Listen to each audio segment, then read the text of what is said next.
ట్రస్మా సంఘం సికింద్రాబాద్ మండల్ అధ్యక్షుడు సయ్యద్ అల్తాఫ్ హుస్సేన్, ప్రధాన కార్యదర్శి పవన్ పట్నాయక్, కోశాధికారి శివరామకృష్ణ ఆధ్వర్యంలో వంశీలాల్పేట డివిజన్లోని బోల్పూర్ ప్రాంతంలో ఉన్నటువంటి షిరిన్ స్కూల్లో ఉపాధ్యాయులతో కలిసి మీడియా సమావేశం ఏర్పాటు చేశారు.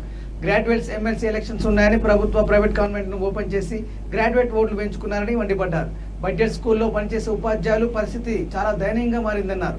బార్ షాపుల్లో, సినిమాల్లోని కరోనా పాఠశాలలకే వ్యాప్తి చెందుతుండడం ఎంతవరకు సమర్థమని వ్యాపోయారు. ఇకనైనా స్కూళ్లను ఓపెన్ చేసి నిరుద్యోగ ఉపాధ్యాయులకు ఉపాధి కల్పించాలని కోరారు.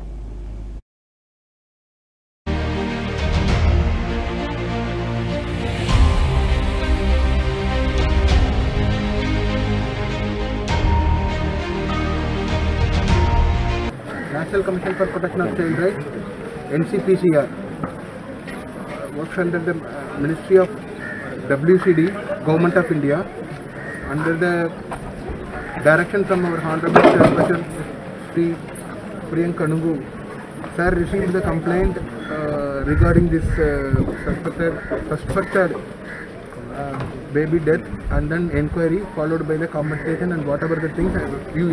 We are coming here for to find what is happening really, so that within 24 hours receiving the complaint, we are here.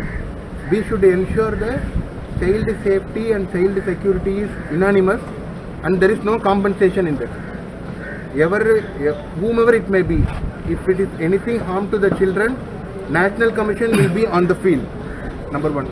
Number two is we are already we conducted a meeting with the police officials. Police officials are in their duty. They are in their duty. రాష్ట్ర స్థాయిలో కూడా commission ఏర్పాటు చేయడం జరిగిందండి. Case విన్న తర్వాత national commission for complaint వెళ్ళడం ద్వారా ఆనంద్ గారి ఇక్కడికి రావడం, ఇమీడియట్గా మేము స్టేట్ కమిషన్ కూడా ఇందులో ఇన్వాల్వ్ అయ్యి, అలాగే పోలీస్ శాఖ వారితో ఒక డీటెయిల్డ్ ఎంక్వైరీ జరిగింది. అందులో ఏమైతే పోలీస్ శాఖ వారు కంప్లీట్గా వాళ్ళ డ్యూటీ వాళ్ళు చేస్తున్నారు, ఇమీడియట్గా గ్యాప్స్ మేము అబ్జర్వ్ చేయడం జరిగింది.